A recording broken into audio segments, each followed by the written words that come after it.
Welcome to the healing potential of Cannabidiol, MDMA, and Entheogens. A conversation hosted by moderator J.P. Harpigny at a Bioneers conference with Amy Emerson, Martin Lee, and Ralph Metzner. We hope you enjoy it. We join the conversation as it begins. There we go. So thanks a lot for coming out. We always draw well with this particular topic. All right, so I'm going to do quick intros of our three panelists in the order that they're going to present in. First, Martin Lee, an old buddy of mine from the East Coast who moved here long ago, but so long ago means that I'm getting old, which is sad. But Martin has been one of the great investigative journalists of our generation. He wrote, I don't know, quite a few decades ago, but this book, Acid Dreams, he co-wrote, which was an extraordinary exploration of the mind-boggling experiments that the CIA had done with LSD starting in the 50s. He's also done really extensive research on right-wing and fascist movements in Europe in this book, The Beast Reawakens. And he also has a long involvement with the study of entheogenic substances. And his most recent book, Smoke Signals, A Social History of Marijuana, is really this extremely interesting, multifaceted book that covers a lot of ground. And I guess you'll be signing that, right? I hope. They have that there at the bookstore. And Marty has also you started a nonprofit called CBD, is that right? The Project CBD, which he'll be speaking about his research into cannabidiol, a component of marijuana that apparently has rather remarkable medical potential. Next up will be Amy Emerson, who's Director of Clinical Research at MAPS, the Multidisciplinary Association for Psychedelic Studies, which most of you know. Our good friend Rick Doblin was the founder of that organization. They have a booth here, and there's great literature, and so you should go out there, and it's out on the grounds. They have a great conference. I just went to it in April in Oakland, and they do really more than any organization in terms of really pushing for actual clinical research on a number of entheogenics, but especially MDMA, and especially doing groundbreaking research in PTSD, which is what I think Amy will be talking about. Really important stuff, and they're doing it around the world, and it's really a heroic struggle. Getting DEA permission to do studies is something better people than I would do. I would lose my mind trying to do that, so I feel nothing but admiration for people who can go through those hurdles. And finally, and absolutely not least, a legend, Ralph Metzner, who's spoken here several times at Bioneers, and we're really delighted that Ralph agreed to come back. And he's written so many books, I couldn't even begin to enumerate them. Some of the best collections on psilocybin and ayahuasca, books on green psychology, many, many titles. And Ralph is, of course, someone who participated in the earliest history of the modern resuscitation of psychedelics, along with Tim Leary and Ram Dass at Harvard. And I find that of all those folks who are sort of the pioneers of this field going way back, that Ralph has been the most interesting thinker. I never know exactly where he's going to come from or what he's going to say, and it's always really fascinating. And so I'm always really excited to have him on a panel. All right, so we're going to lead off with Martin Lee. Thank you very much.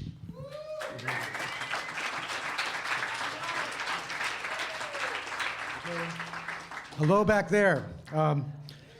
CBD and cannabis in recent years have been the focal point of major developments in medical science. Very exciting. And how we got to that point, or how we got to this point we're at now, is an interesting story and very ironic, because back in the 1980s when Reagan was president, he relaunched or escalated the drug war, and part of that entailed putting a whole lot of money, millions of dollars, into research that would explain why marijuana is harmful for the human brain. So they poured money into this, but instead of finding harm, what they ended up doing was supporting research that culminated in one of the major scientific breakthroughs of our time, the discovery of what's called the endocannabinoid system. In 1988, the first breakthrough, a receptor in the brain was discovered by scientists who were funded by the US government at St. Louis Medical College.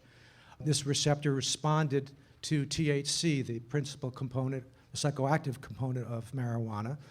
They realized they had something quite significant, because these receptors that responded to THC, cannabinoid receptors, they're called, CB1 in the brain and central nervous system was more dominant, more prevalent than any other what they call a G-coupled protein receptor, which includes opiate receptors and so forth. So very significant that this exists in the brain. A few years later, a second cannabinoid receptor, a receptor that responded pharmacologically to THC, was discovered, not in the brain and central nervous system, but in the peripheral nervous system, peripheral organs, the immune system. This is CB2. It was assumed by scientists that if you have receptors for these things, there's got to be something in our own bodies that are activating these receptors. They wouldn't be there just for a plant. And they ended up finding a number of what they call endocannabinoids, sort of like our own inner cannabis that we're producing 24/7 that's active in our system. I won't go into all the names of these things, but there are two major ones, two major receptor systems responding to cannabis, and two endocannabinoids. So what does this endocannabinoid system do? Well, it plays a hugely important role in terms of human physiology and biology. It turns out that when you think of these systems that we studied in high school, biological systems, the skeletal system, endocrine system, reproductive system, circulatory system, so forth and so on, what the endocannabinoid system does is regulate all the other systems. It's involved in protecting against disease. Endocannabinoid system protects against cancer, protects against degeneration of nerves, protects against PTSD, protects against Alzheimer's. Just an example, and I could spend hours just talking about the endocannabinoid system, and this is just simply to lead into discussing CBD, which is really the most exciting of all as far as I'm concerned. Some of what I learned as a journalist while researching and writing smoke signals, that these system of receptors in the brain that respond to THC are also involved in regulating neurogenesis, meaning the creation of new brain cells in adult mammals. All mammals create new brain cells throughout our lives. And it's the receptors that respond to cannabis that regulate that process, that are firing full speed when neurogenesis is happening. And not only are involved in regulating the creation of new brain cells, but regulating the migration of these undifferentiated stem cells, of where they go in the body when they become what they're supposed to be. So that in and of itself is mind-blowing, and I can rattle off 25 things like that.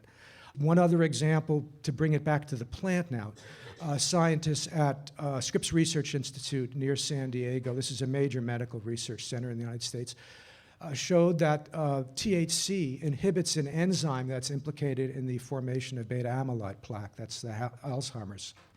That's the hallmark of Alzheimer's. So THC suppresses the enzyme that's involved in creating the plaque. Now, there's probably a few people here who've tried marijuana, maybe. That's good news for you if you're using it a little bit or on a regular basis, that it has this effect. So cannabis, the plant, it's a dialectical plant. That's how I refer to it in smoke signals. Why do I say dialectical? Because it has compounds in it that have opposite effects. So you have THC, the high causer, tetrahydrocannabinol. Its psychoactivity is mediated by those receptors in the brain. When THC hits those receptors, we feel high, we get stoned. For many people, that's very pleasant. For some people, it's not. Then there's another compound, cannabidiol, CBD, which I'm going to focus on in the 15 minutes or so that I've got left, which is quite amazing. It's not psychoactive. It comes from the cannabis plant. It's the only place that exists naturally in the world, CBD. And not only is it not psychoactive, but it can counter the psychoactivity of THC. So what we've learned in the medical marijuana world now in California and other states, that if you have certain products or certain strains of cannabis, depending on how much THC is in there and how much CBD, you can actually have cannabis products that don't get you stoned at all, but have very significant medical effects. So that relationship between the CBD and the THC is quite significant and nuanced. It's more like yin and yang than opposed. In fact, cannabis was a part of the oldest pharmacopoeia that's been assembled by humankind in ancient China. Cannabis was named as one of the 5 elixirs of immortality, said to confer longevity. And specifically, it was described as a very unique herb because it had both yin and yang energies, male and female, THC and CBD. So I want to talk specifically about CBD. I don't have a lot of time, so I want to rattle through what's going to essentially be just reviewing some of the research that scientists have been doing recently. Contrary to what a lot of people think and what the drug war establishment wants you to think, there's been a tremendous amount of research into cannabis and cannabinoids, these compounds in cannabis, since the first receptor was discovered in 1988. More than 20,000 pages. Most of this is preclinical, meaning not human beings that are being studied. Maybe human cell lines, cancer cell lines from people that are kept alive after someone has died. They'll do research with that, or animals, or in petri dishes, and so forth and so on. And all this illuminated, in quite an ironic way, that initial impetus on the part of the federal government to find out how cannabis works in the brain, and they found that rather than harming, it protects. So CBD, first off, it's been used in clinical studies, actually on human subjects in Brazil, which interestingly is one of the countries that's been in the lead of CBD research. Actually, I'm going to read straight from certain science abstracts, because cumulatively, it's quite powerful. But just first off, there's a study from 2011, Safety and Side Effects of CBD, a cannabis sativa constituent, and it concludes that chronic use in high doses are well tolerated in humans. CBD has no known side effects at all. To get into some specific areas in terms of where CBD has therapeutic potential, it's shown in cancer, for starters. There's been extensive, very interesting, groundbreaking research at California Pacific Medical Center in San Francisco. This is part of the Sutter Health Group. This is a very mainstream medical group. And there's a small research component there, and they've done work with glioblastoma, it's brain cancer, very aggressive brain cancer, and breast cancer. And here's the abstract title from the 2010, Pathways Mediating the Effects of CBD on the Reduction of Breast Cancer Cell Proliferation, Invasion, and Metastasis. Basically, they found that CBD would shrink tumors and stop the breast cancer cell proliferation and metastasis. And they not only identified that it did this, both for breast cancer and brain cancer, but they identified one of the crucial mechanisms whereby CBD confers this anti-tumoral effect, and that's by suppressing or silencing a particular gene called the ID1 gene, which is active in the womb. When a baby is forming and needs a lot of cells created, the ID1 gene is turned on. You're born, it turns off, and it's supposed to stay off, but because of what we go through in life, stress or whatever we bring into it, that gene can sometimes get turned on. And when it is, it's associated with a dozen different kinds of aggressive cancers, colon cancer, prostate cancer, and others I mentioned. So that's one area of research that's quite compelling. Usually I show a slide of actually showing the before and after, the breast cancer cells, before and after the administration of CBD, and you see that basically after the administration that they're just not viable anymore. Another study from the same research institute, I'll read the title here. CBD enhances the inhibitory effects of THC on human glioblastoma and cell proliferation and survival. Key here, because they found that THC also has anti-tumoral effects. And they did research, and at least for the breast cancer, when THC was used, it would also shrink the tumors. CBD was used, would have even a greater anti-tumoral effect. But when combined together, as in this brain cancer study, they have the most potent effect when the CBD and the THC are combined together in terms of the anti-cancer properties. That's what's most powerful. And that's really, really key in terms of understanding cannabinoid therapeutics, because the cannabis plant has several hundred compounds in it, not just cannabinoids. There are said to be over 100 of them. CBD and THC are the major ones, but they have terpenes, the components of the plant that give it its smell, which also have medicinal properties, and flavonoids, that give fruit its color, skin. Well, there's actually a couple of different flavonoids in cannabis. It's the only place they exist in the natural or in the botanical world. All these different components each have their own medicinal effects, but when combined together, they form a kind of a synergy. They form what scientists refer to as a entourage effect, so that the therapeutic impact of the whole plant is greater than the sum of the parts. Just to run through very quickly, because I'm running out of time and I could talk about this for hours, just some of the other conditions for which CBD is showing great promise. January 2011 Seizure magazine, CBD exerts anti-convulsant effects in animal models of temporal lobe and partial seizures. If you saw the Sanjay Gupta special on CNN a couple of months ago, with focusing on the girl with epilepsy. See, basically what the science is doing, it's validating the experience that medical marijuana patients have in a very, very powerful way. That's what's so great about the science. Now, an animal study is an animal study. You can't necessarily assume that what happens with a rat or a mouse is going to be the same for a person. But generally, that is what we're finding in California. And it's not only little Charlotte that you saw on CNN that's benefiting from CBD. 300 seizures a week she'd had. Dravet syndrome, it's a pediatric epilepsy, it's intractable seizures. We know dozens of families that are using this now. And here's some new breaking information. The US government is now allowing CBD to be administered by doctors as part of a IND program that's just been kind of reinstituted, but only for CBD, not for the rest of cannabis. You know, there's 4 people still alive today that the federal government gives 300 marijuana cigarettes every month to. It's kind of grandfathered in from this old program. That program is now just being revived, but not for marijuana cigarettes, just for CBD and just for kids with epilepsy. So that's an exciting development. CBD as an analgesic. The non-psychoactive cannabis constituent CBD is an orally effective therapeutic agent in rat chronic inflammatory and neuropathic pain. CBD-rich cannabis, we call it Project CBD, we call the cannabis that has at least equal amount of CBD in it as THC, or maybe more, we call it CBD-rich. CBD-rich cannabis is the best thing we're finding for neuropathic pain. Neuropathic pain is pain in the peripheral nerve pain. For THC-dominant cannabis is very good for that because THC activates those receptors in the periphery. But CBD does more than that. So again, the synergism, when you combine the CBD and the THC, it's the best we're finding for neuropathic pain. I'm going to rattle through these very quickly.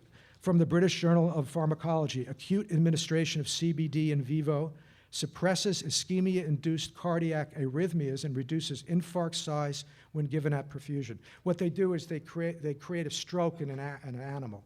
They create animal models of diseases, and they found when CBD is administered either before or after the stroke is created, the impact of the stroke is lessened. And they found that it suppresses cardiac arrhythmia. You know, there are no big pharma drugs that suppress irregular heartbeat that are healthy to take. So if just that alone from CBD could be developed in a pharmaceutical context, that's amazing, given how prevalent heart arrhythmia is as people get older. CBD as an antipsychotic. CBD, a cannabis sativa constituents, as an antipsychotic drug. This is from Brazil, a study from April 2006. This is something at Project CBD we get a lot of inquiries for people struggling with psychosis and schizophrenia. There is actually clinical trials now at Yale University, pure synthetic CBD, isolated CBD, and schizophrenics, human trials going on. That's also new information. There was actually a study done in Germany, I think it was published last year, comparing CBD to the kind of first-line antipsychotic agents, the big pharma drug, which has terrible side effects. And they concluded from this study that CBD was just as effective as an antipsychotic drug without any side effects. So moving on, this is an interesting area that the medical marijuana community isn't as hip as it should be to, but this is a study published, the Journal of Natural Products, published by the American Chemical Society in 2008. Again, we're talking totally mainstream, American Chemical Society. And they looked at different cannabinoids from the plant and how they function as antibacterial agents. And this particular study concluded CBD showed potent activity against a variety of methicillin-resistant staph strains, MRSA. You know, that's antibiotic-resistant bacteria. The World Health Organization has identified this as one of the looming health crises of this century because we've gone beyond what antibiotics can do. They've been bred by overuse of antibiotics. CBD in a petri dish wipes it out. So that's an interesting potential there. I'm going to have to skip some of this, but actually this is a good one. This is from a patent that was issued by the US government to the Department of Health in 2003, CBD as an antioxidant. And I'm quoting from the patent. Cannabinoids have been found to have antioxidant properties and are found to have particular application as neuroprotectants, for example, in limiting neurological damage following ischemic insults such as a stroke and trauma, or in the treatment of neurodegenerative diseases such as Alzheimer's disease, Parkinson's disease, and HIV dementia. This is from the government. That's official position is that cannabis has no medical value and is a dangerous drug. So this is the last example I'll give because I want to sum up with a couple of remarks, just in case your mind hasn't been totally blown by CBD. This is from the Journal of Neuroscience in 2007, pertaining to mad cow disease. This was a French study. The title of the study, Non-Psychoactive CBD Prevents Prion Accumulation and Protects Neurons Against Prion Toxicity. Prions are these misshaped protein molecules that are infectious. mad cow is a prion disease. And there's a lot more of it in the society than is acknowledged, incidentally. I know 2 people recently who've been diagnosed with this. And from this report, it says CBD may protect neurons against the multiple molecular and cellular factors involved in the different steps of the neurodegenerative process, which takes place during prion infection. So at every phase of prion infection, CBD has this, amazing neuroprotective effect. I can rattle off, 10 other examples of different conditions. I suggest you look at our website, projectcbd.org, which has on the homepage 50 conditions listed. You can click on any of them and you'll see the science abstract, because the science is really, really powerful. There's a deep poetry to the science also. And at some point, maybe next time at Bioneers, we'll talk just about endocannabinoid science. I just want to let you know that Project CBD, we're an educational organization, educational service. But really, one of the main thing we do is we receive inquiries from people all over the world, from every state in this country, from many different countries around the world. They want to know where they can get the CBD. You don't get it as a pure molecule in the medical marijuana community. But they have now extracts which are made from oil drawn from the plants, from the CBD-rich plants, and they can be made very carefully, very purely, so there's no toxic solvents involved in extracting the oil, and they can be made to any ratio. It could be a 20-to-1 ratio like little Charlotte was using for her epilepsy, or it could be a 1-to-1 ratio, depending how much person tolerates psychoactivity. And I think as we're moving toward legalization in general with cannabis in our culture, I don't think that this is going to result in the floodgates opening for lots of people in wanting to smoke pot for recreational purposes. I assume most people who want to smoke marijuana in America are already doing so. There's probably a few people that are holding out, or really that the law actually means something. But where it's going to really be a difference, I think, is with on the medical side. And that you have now CBD, and you have these products that can be made from plants that you can grow in your own backyard or your own closet, and can be made in ways that are suitable for those who might not ordinarily reach for cannabis, who tried it once in high school and didn't like it, who just don't like the psychoactivity. Many people don't. But now we have products that people can benefit from the medicinal aspects of cannabis, irrespective of how they feel about getting high. So.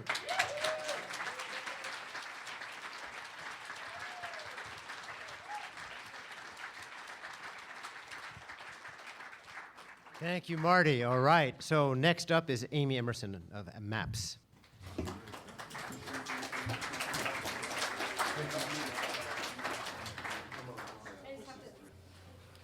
Wow, I'm completely blown away by Martin's talk. That was awesome. Before I knew the path was through the battlefield, but I could not get through it. During MDMA therapy, I knew I could walk through it, and I wasn't afraid. MDMA gave me the ability not to fear. This is a quote from Donna, who was our first subject in a US MDMA PTSD study, and it's a really powerful statement for someone who had suffered for 8 years prior to this with PTSD. Here's a summary of a conversation that we had with a vet just before his 1-year follow-up.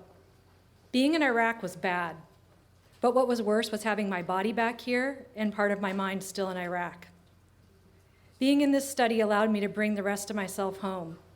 But there are a lot of vets who still haven't fully come home.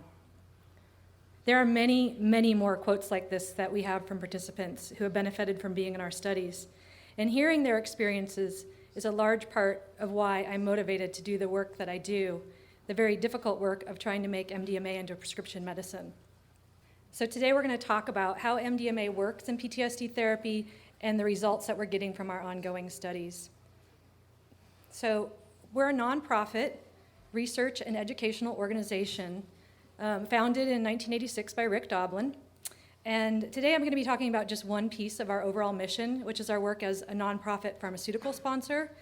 Specifically, I'm going to talk about the MDMA PTSD work, but I feel like I want to give you a little bit about the bigger picture of where this fits into MAP's vision.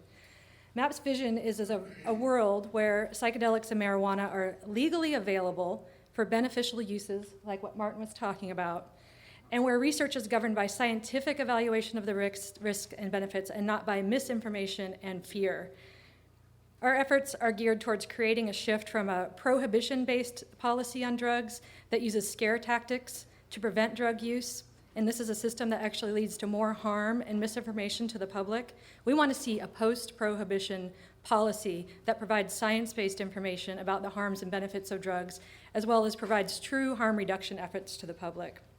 This shift is slowly happening, and we can see it because we're more easily to move forward in our psychedelic research over the past few years. It took a long time to get the first studies approved, but now we're moving forward with 4 studies that are ongoing in MDMA PTSD. Our efforts are still actually being blocked in marijuana research with NIDA. We want to use marijuana to treat symptoms of PTSD. But it is nice to see that there is marijuana research going on, but there's still a large political shift that still needs to happen. We're also seeing a shift in the acceptance of our harm reduction efforts at festivals, which has grown out of the work that we've done at Burning Man with a Zendo project. At the Zendo, we're able to offer support to people having difficult psychedelic experiences. We're getting more and more positive response to this work, and we were able to actually work closely with authorities this year at Burning Man to help people instead of see them arrested or hospitalized for unnecessarily during a difficult experience. Now, there's obviously sometimes when people need to have hospitalization, but many times they just need somebody to help them through the experience. So there's still a lot of work that needs to be done for this view to be widely accepted. And so there's actually many interesting avenues for clinical research in psychedelics, including neuroscience, creativity, meditation, spirituality, helping people heal relationships, treating addiction, and processing emotions at the end of life. And as I said, I'm going to talk about just the MDMA PTSD program from here on out, and this is our priority project, and it's currently in phase 2 clinical studies. So all the information I'm going to share with you is obviously available because of the hard work of many people. I just get to be the one to talk about it with you today. And not just the many people that are doing this research, but all the people that created the foundation for this research, people like Ralph and many of our psychedelic community that has done this research for a long time and who all of our studies are built on. So I just want to acknowledge that. Okay, so let's get into the MDMA PTSD. I should start with what is PTSD. Most of you probably already know. You hear it on the news with veterans who are coming home from the war. That's post-traumatic stress syndrome. It occurs after a traumatic event takes place, such as military combat, sexual assault, or even a bad accident. So there's an event happens, and then after it passes, the fearful memories are still there, and the symptoms don't resolve in 1 month. So that's like the technical definition. It's present in about 10% of the general population and 14% of military personnel returning from war. It's typically accompanied by depression, suicidal thoughts, and an increase in addictions. There's only 2 approved medications for PTSD, that's Paxil and Zoloft, and both are really just to manage symptoms. And actually 1/3 of the PTSD population is treatment resistant to both psychotherapies that exist now and to those 2 medications. This is a group we work with. They're the chronic treatment resistant group. And on average, people in our studies have had PTSD for 19 years, so they're very treatment resistant. So what is MDMA and why do we think it can help PTSD? MDMA is a Schedule I drug, which means, according to the DEA, it has no known medical use, kind of like marijuana. No known medical uses, right? It was first synthesized by Merck in 1912, and it's considered to be an empathogenic drug of the phenylethylamine and amphetamine class. It's widely known as ecstasy, or lately in the news as Molly. Typically, both are of questionable purity, and it would be really hard to compare them to what we use as a very pure MDMA in our clinical studies. MDMA has a long history of being used in therapy up until 1985 when it was scheduled, and then even since then underground. And much of this history is what helped build the current clinical studies that we work on.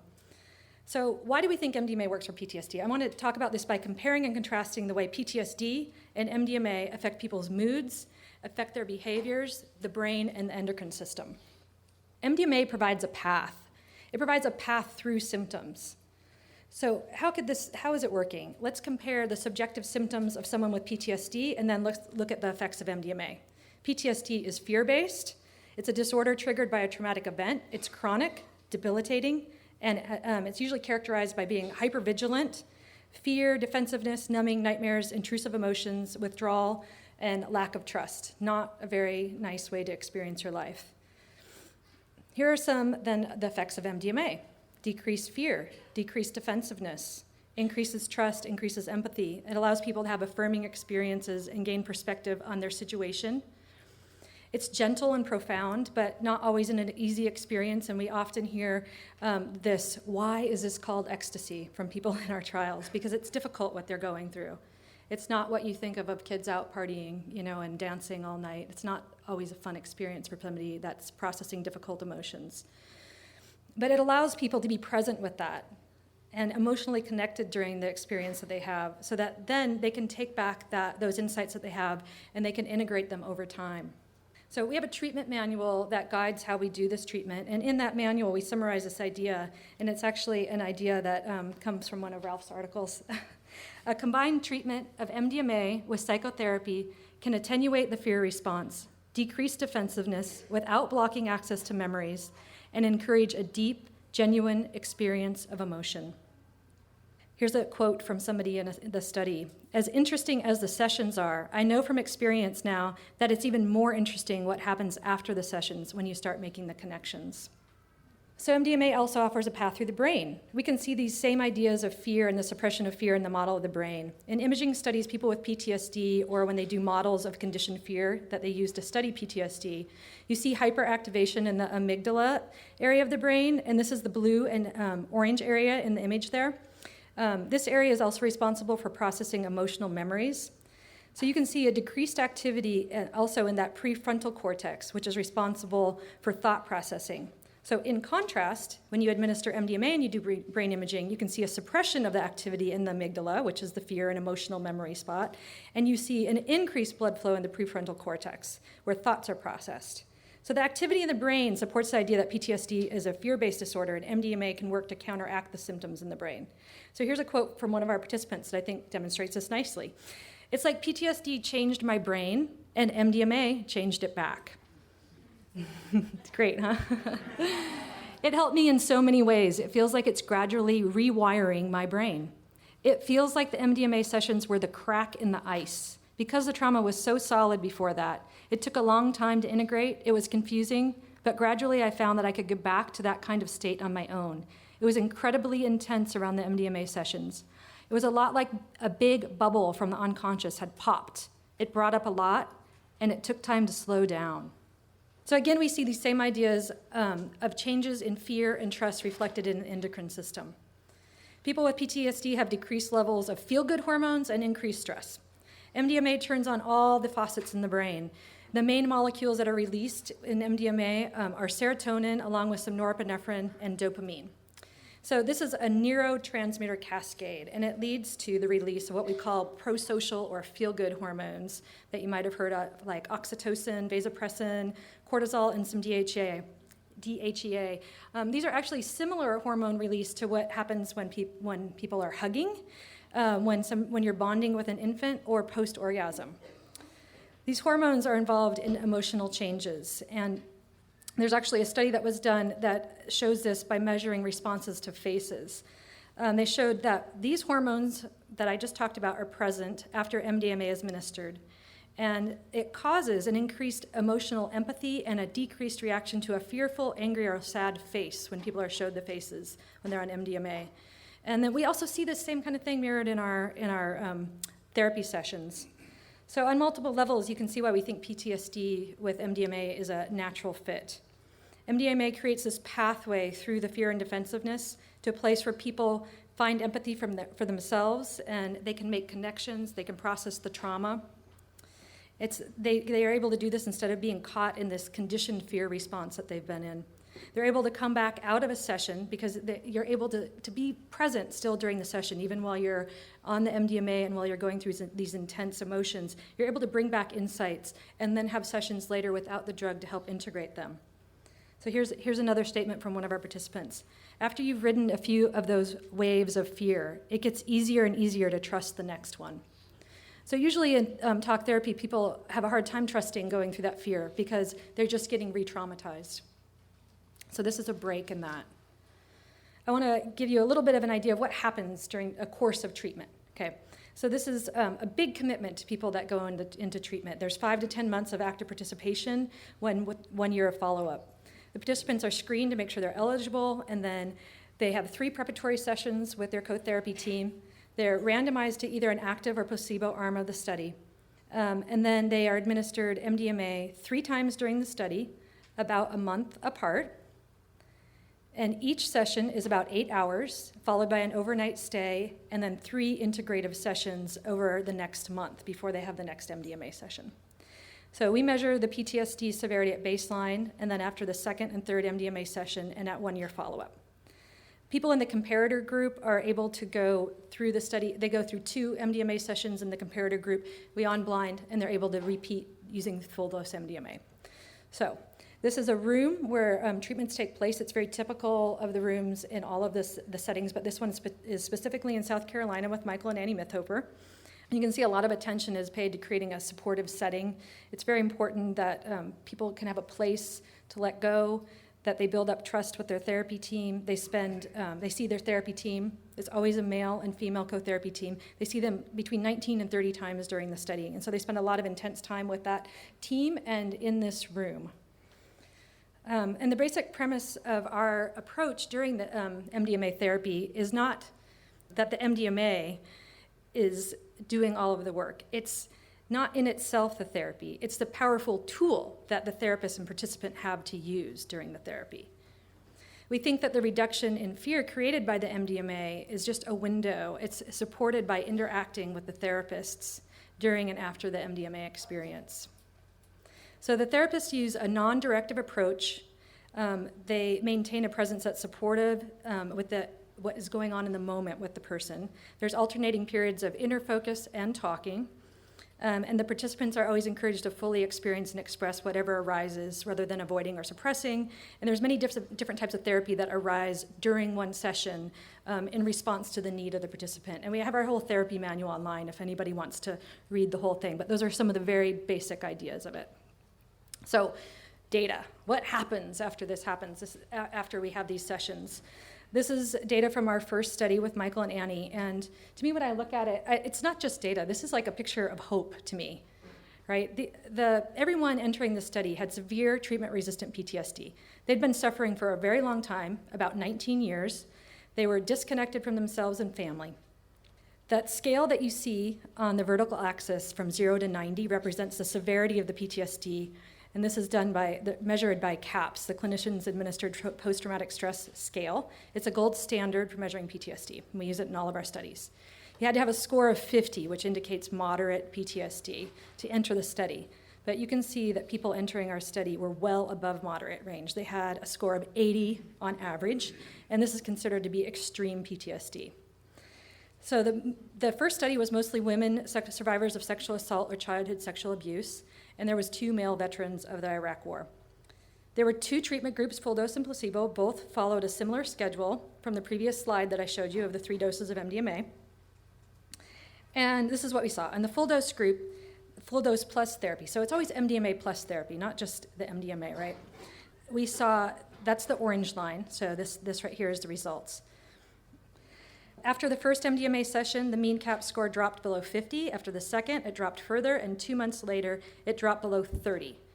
Most people in the study no longer even qualified as having PTSD. And remember, these people had tried all kinds of treatments in the last years. So this is an incredible result. It's not just an incredible result. It represents an incredible, profound change in individual people's lives, right? In the placebo group, that's the blue line, there was a drop in the CAP score from therapy alone, but it didn't drop below 50, so they still all at least had moderate to severe PTSD. And we didn't want to leave those people untreated, so we let them cross over into the full dose study. So just, this is where they were at the start of the study, this is where they were after stage 1 with placebo.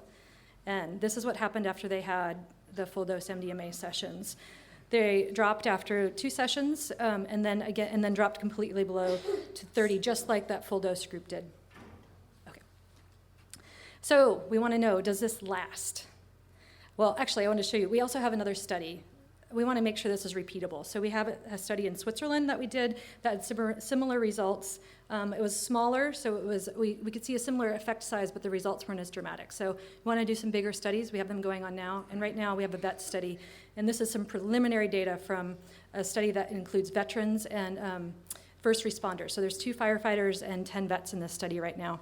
So you can see a similar trend, right? It's that starting up very high on the cap, severe PTSD, and then we have 3 dose groups in here, and both our 75 milligram and 125 milligram doses are having a substantial effect on the PTSD symptoms. There's an average drop between 59 and 30 in those 2 groups. And I just want to contrast this with the 2 drugs that are approved for PTSD are Zoloft and Paxil. They got approved with a 9 and 10 point drop in the caps. So do these results last? The answer quickly is yes. This is from 17 to 74 months after the last session for people in our first study. So that's 3.5 years. We saw sustained benefits. There was 2 people that relapsed, but 88% of the people had sustained benefit. And of those people that relapsed, we got permission to give them 1 more MDMA session, and their caps dropped again.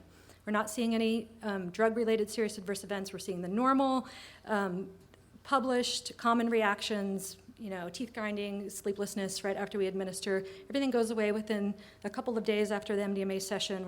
We saw no statistical differences between the active dose group and the placebo group in cognitive function, blood pressure, heart rate, body temperature, any of those things that you would be concerned about. Then after seeing those results, everybody wants to know, well, this is wonderful, so how long before it's a medicine? That's kind of the difficult news, is that we think it'll be another 8 to 10 years to go through all of the clinical studies to develop MDMA into a medicine. So we're currently enrolling 4 phase 2 studies, and that they'll cost about $1.7 million total to complete, and then we'll go to our end of phase 2 meeting with FDA. We'll present our phase 3 design to them, and then it will take another 3 to 5 years to complete phase 3, cost about $15 million.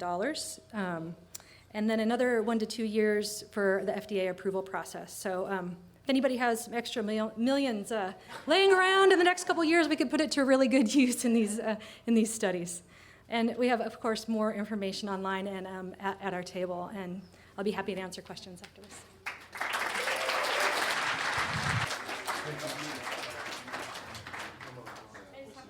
Thank you, Amy. Boy, you can see how heroic that is, 10 years of work. So any millionaires out there, come forward and talk to us. And now, without further ado, really one of the great pioneers in this entire field, it's a great joy to present you, Ralph Metzner. Thank you.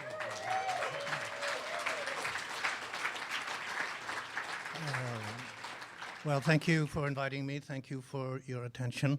So it is kind of striking, isn't it?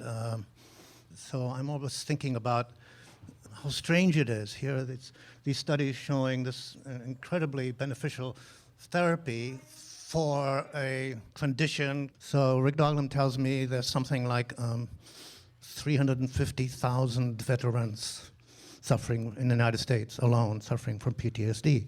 So here's this study that's been done, and about 10 or 12 of them are getting this therapy. It's very effective at the cost of millions and millions of dollars. But actual veterans getting it for their treatment are nowhere in sight. This is a very strange thing to think about. See, why is that? It's a kind of a hopelessness-inducing thought, and I worried about it a long time. And I thought, isn't there some way to break through this kind of logjam? So you've got these studies, but that doesn't mean veterans can get it. The veterans who's traumatized can't get it. But then I was in conversation with somebody who is in a position to know, and he told me, actually, the veterans who are traumatized, there's several 100,000 veterans who've been traumatized. Half a dozen or so have gotten treatment and access to MDMA therapy. But MDMA is used by millions of people.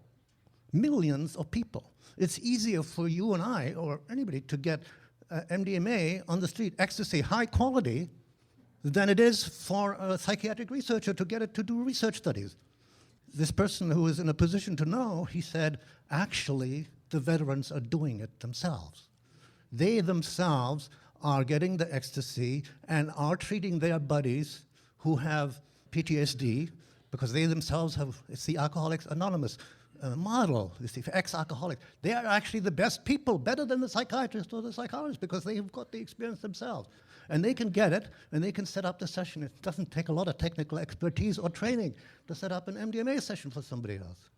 So that was one of the most helpful pieces of underground news I heard in a long, long time. And I think it's beautiful, you know. And so MDMA is a remarkable drug.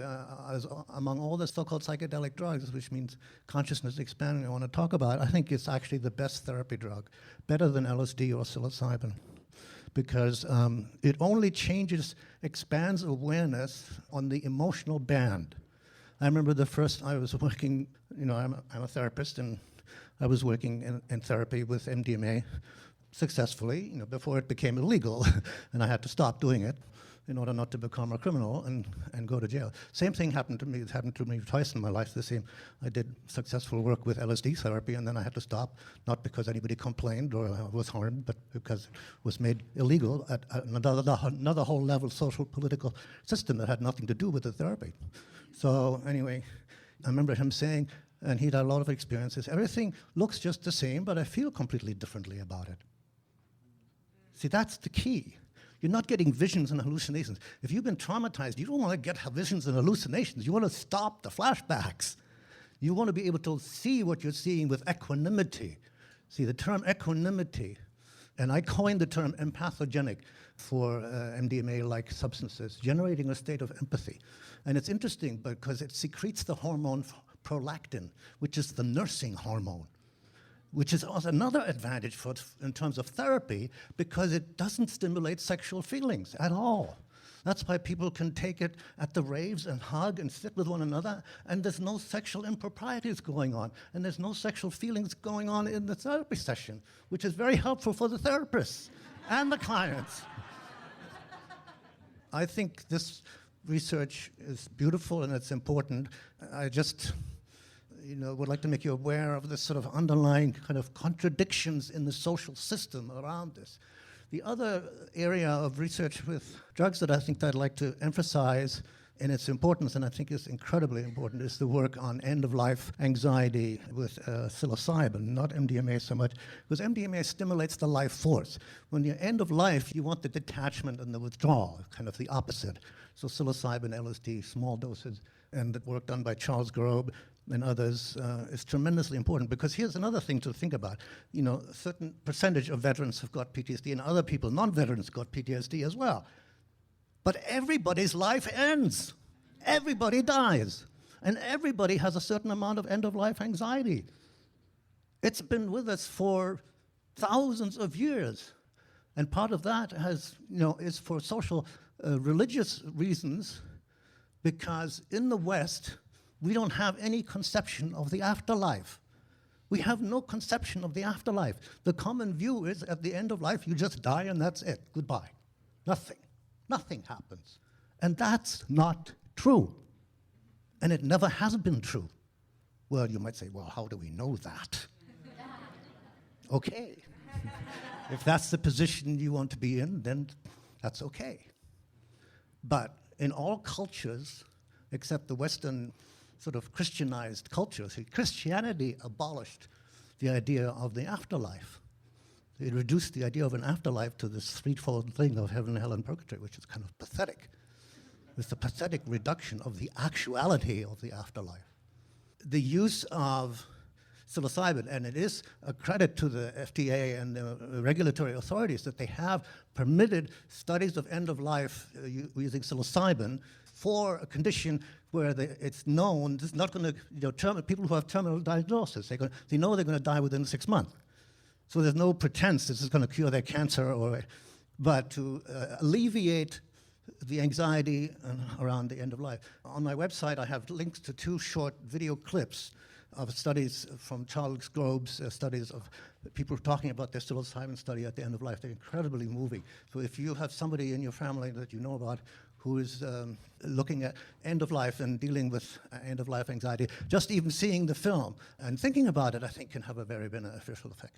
So I want to say a little bit about the concept of altered states, which is often used. I have come to the point where I don't like to use it anymore because altered somehow sounds pathological.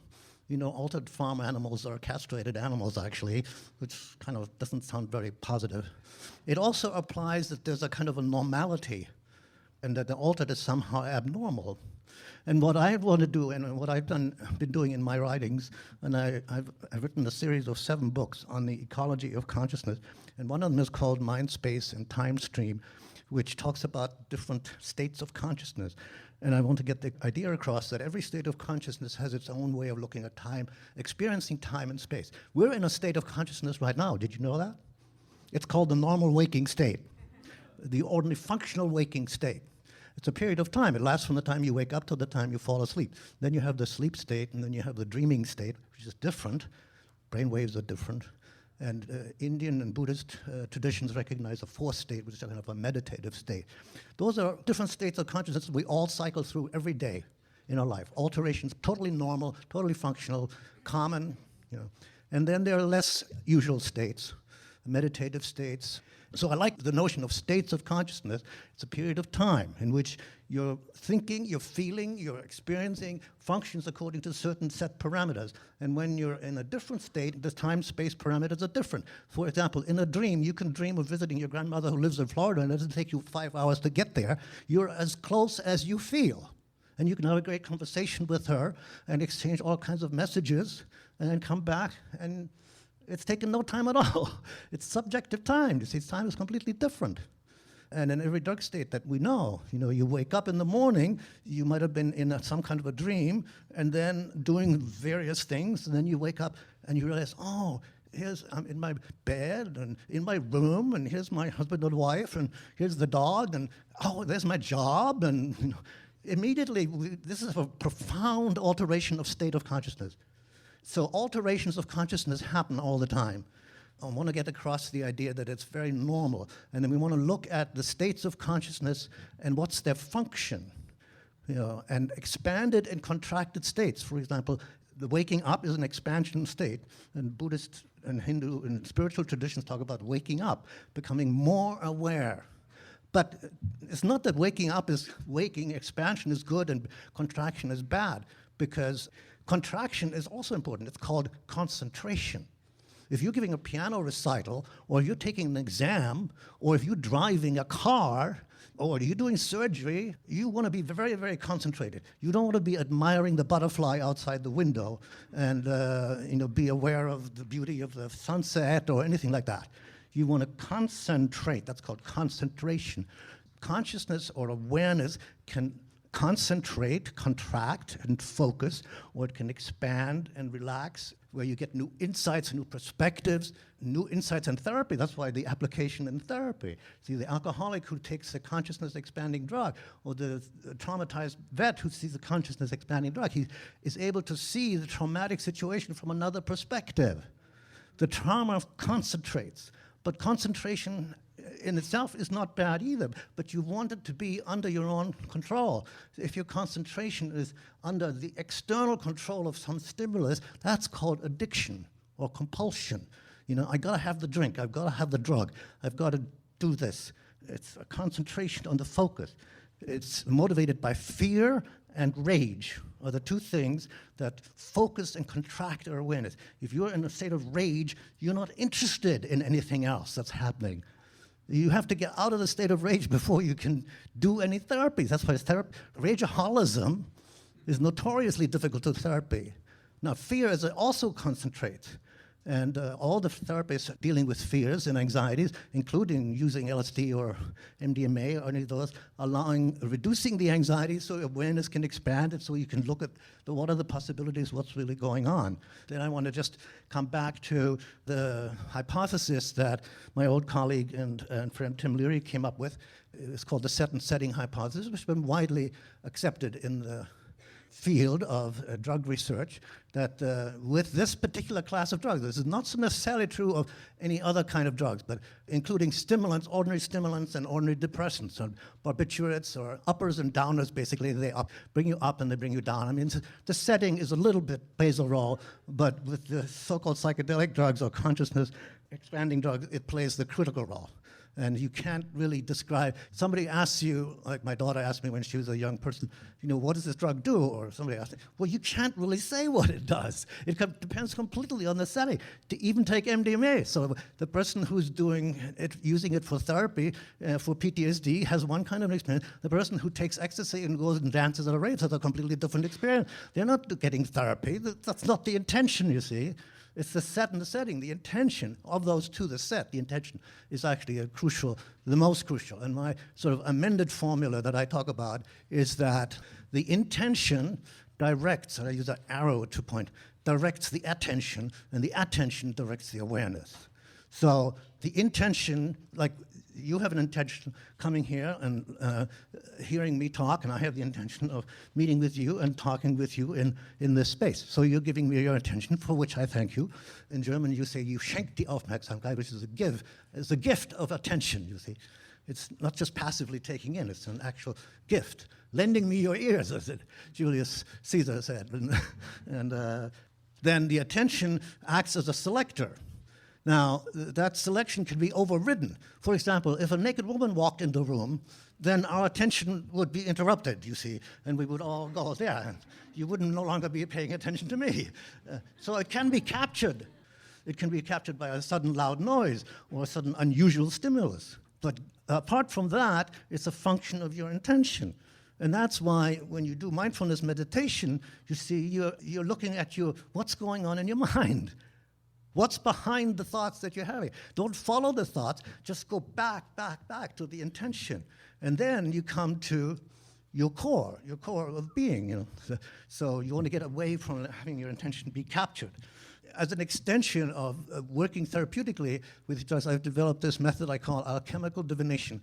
And alchemy is a tradition like shamanism and yoga that's of expansion of consciousness, working to heal the effects of the past, integrate the effects of past painful experiences into the present awareness of oneself and one's world, and the future. It's always past and future simultaneously or alternately, because in order to heal something, you always have to go into the past, like with a trauma or a childhood memory or a prenatal or whatever it is. You heal the effects and then integrate the changes of awareness that you have into the present awareness.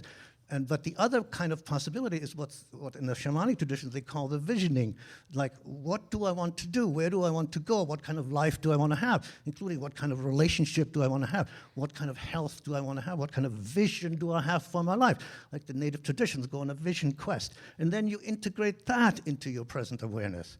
Because it's not enough just to have the vision, you see. You have to integrate the vision and make something of it. Otherwise, it's just kind of useless. It's a fantasy. It remains a fantasy. It's not realized. You want to realize the vision. In the book Mind, Space, and Time Stream, I just wanted to mention that one. And then also I wanted to mention one that's called The Life Cycle of the Human Soul, which is basically, it has 5 steps. It goes like this. It starts with incarnation. So this is way beyond psychology, because psychology doesn't recognize any of this. But, all the world's spiritual traditions recognize that, of course, is a matter of course. Incarnation is when the soul chooses to incarnate. And then the next step is conception, where 2 parents come together and exchange their genes or match their genes together. And when it's at the physical organism starts playing, then you get embryonic development and then fetal development and then birth. So incarnation, birth, and then death. So the whole life cycle in between there, and then the afterlife, and then reincarnation. So it's cyclical. There's now a lot of research, beyond psychology research, that deals with prenatal existence, and then that ties into spiritual traditions of the incarnation of the soul. And there's also a lot of experiences like near-death experience, like glimpses that people have had into the afterlife, what happens after that, and the visions into another life. So my plea is that for research in this field needs to be multidimensional. So this ties into the whole integrating that the scientific view of the world needs to be integrated with a spiritual conception, because not to do so is false. And it's always remained completely limited.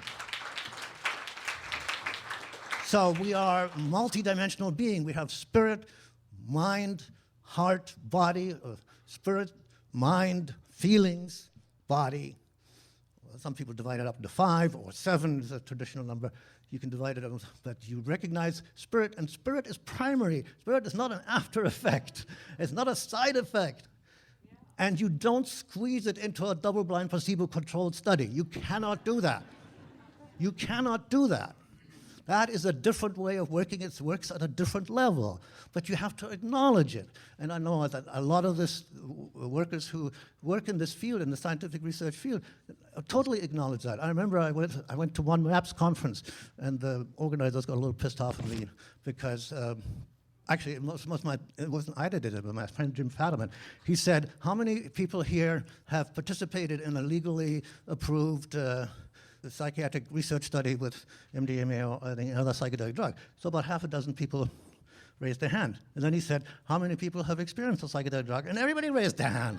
I mean, people were jumping up and down, the conference organizers going, oh no, we're going to lose our license, you know. But now, when you think about it, that's very strange, isn't it? Like, is that true of any other drug? You go to a medical psychiatric conference where they're talking about the latest tranquilizer or antibiotics, or would that ever even come up? See? So there's a paradigm shift involved here. But I also want to say something about crime and criminology in politics. The use of drugs, whether it's cannabis or any other kind of drugs, that is a category of crimes without victims. Now, if you're giving the drug to a minor or giving a drug to somebody without their consent, that's, of course, a crime. And we have laws on the books about that. But we don't need laws with crimes without victims. The area of private sexual behavior and the area of private food and drug ingesting behavior is the private sphere, and it's not anybody's business. That's why when... So sometimes, you know, in my talks, people ask me, can you talk about, you know, a recent psychedelic experience? I said, no, I'm not going to do that, because that's analogous to you two asking me, can you talk about your sex life with your wife? It's none of your business, if you get the point, right? In all good spirit, because this is a private sphere, and it should remain the private sphere, and the state should get out of it. And that would be a good agenda to have and to work towards that, you see. And in that sense, I agree with the libertarians. I don't buy all their politics, but that part of their politics is absolutely right on. One last point about that. We don't need a war on drugs any more than we need a war on terror. War on drugs is insane, because it's like war on dandruff, you know, like... Drugs are drugs, for Pete's sake. And, you know, there should be medical control of the purity of drugs and pharmaceutical control. And, of course, you know, drugs that are used in medicine, you have prescriptions, you have protection of minors and all those kinds of things. And quality control processes in place. And you have war on people that abuse drugs or use drugs to commit other crimes. Of course, you need that. But you don't need a war on drugs itself. That's the wrong, any more than you need a war on terror. That's even worse. Because war is terror, and terror is war, for Pete's sake. It's totally insane. You know, this needs to be dealt with by law and negotiation and diplomacy, and setting up a framework of rules in society where these issues can be addressed in a calm way. Finally, I want to say something about Paracelsus, who was a great 16th century physician. He was one of the first people that formulated the idea of specific medicine, specific remedies for specific illnesses. He worked with miners and so on. He actually was able to cure people. And as a result, he was hounded out of different places. He had to keep fleeing because he actually cured people that the sort of official doctors at the time, who were tied into Aristotle and the church doctrines of, they didn't really know anything about medicine. They didn't do any observation of medicine. And they were very jealous of losing their...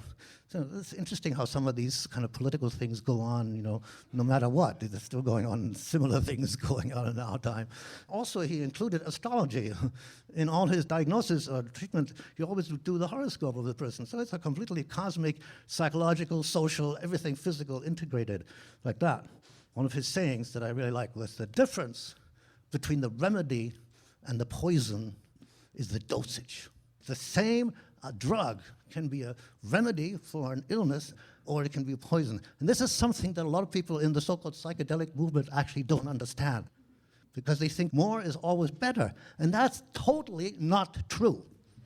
the best dosage is one that's between not enough and too much. And what happens if you take too much is you get a dissociation, not an expansion of consciousness, but a dissociation. A dissociation means zero awareness.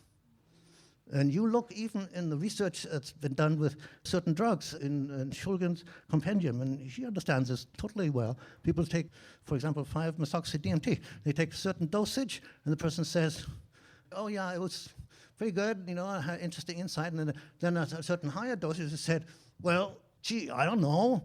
I felt kind of weird. And then the next thing I knew, I looked at my watch, and 30 minutes had passed.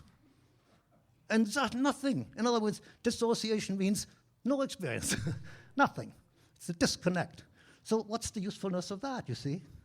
A woman came to me and said, man, I took 500 mics the other day, and she couldn't tell me one single thing of what she had during that experience. I said, she should have given the drug to me. I could have made use of it and maybe divided up into 5 doses.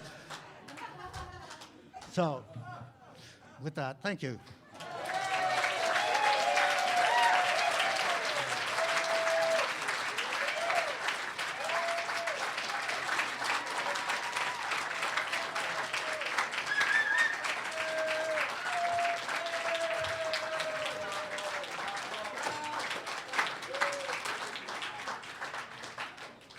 So I think what we're going to do, because we're running a little short on time, is go directly to audience questions. So if any of you have a question, remember, a question and a short one, tell it to me and I'll repeat it into the mic. So go ahead.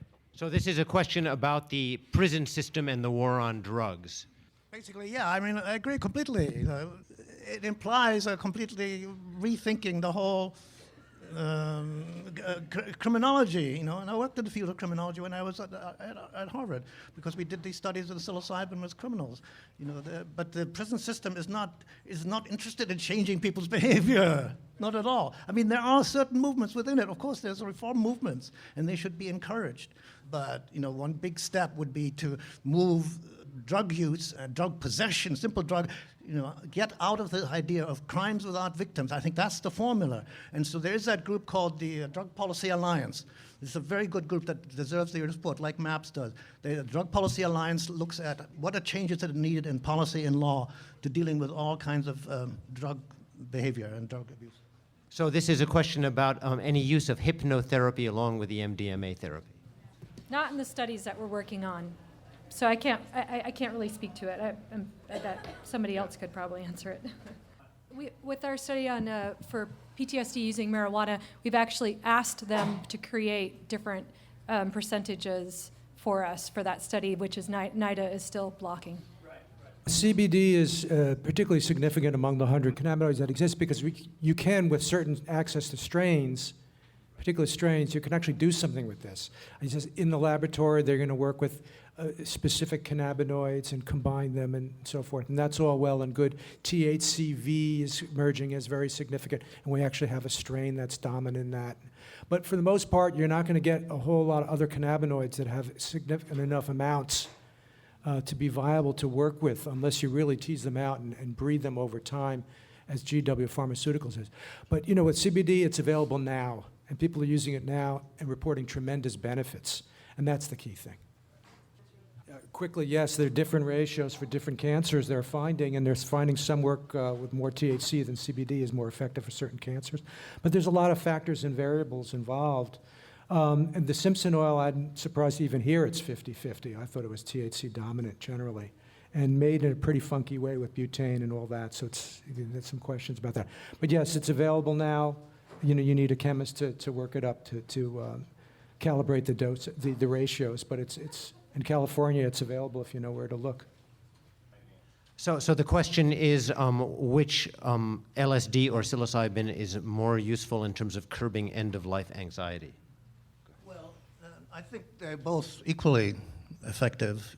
I mean, Aldous Huxley, you know, terminated his own life, and his wife was there and gave him LSD intramuscularly at the end of life, at his request, coincidentally on the same exact day as President Kennedy was shot in Dallas. So everybody who was in the room was fixated by this traumatic event going on in Dallas while he was transiting to the other realm. But I think the people that are interested in end-of-life, preparing for death, it's not usually like because it's difficult to know when you're going to die. In fact, you don't know. That's part of what the thing is about dying. So preparation for dying is the idea. So in the psilocybin studies, the people who can be given a terminal diagnosis, and so then they've got 3 months to live or something like that, and so then the session is set up, and I think the studies so far have been done. I think actually the Swiss did some studies with LSD as well, but psilocybin. Yeah. Yeah, we did a study in Switzerland with LSD, and people had to have an end-of-life diagnosis, and that should be coming out for publication soon, but you can find information on our website, too. It worked very well. Yeah. I would just add one thing. I knew Laura Huxley quite well, and she said she administered LSD to 2 dying people besides. Aldous was one who had a very good experience, and the other person didn't, so it's not always... and so the question, what is the difference between indica and sativa? It's really how the plant looks. The differences between most of what you get are based on the terpenes, because pretty much all, as the other person pointed out, the vast majority of what you'll get on the street or in a medical marijuana dispensary is high THC. So it's the THC levels that don't explain the differences in the strains, and the differences in the strains are really attributed to the terpenes, which give it a energetic quality, a more soporific quality, or more, it could be any number of different things. So that's more the factor than indica and the sativa. They're also promiscuously mixed anyway at this point that it's hard to distinguish. We have run out of time, I'm sad to say. So you come to the book signing and you can schmooze with these gentlemen and catch Amy. So thank you very much.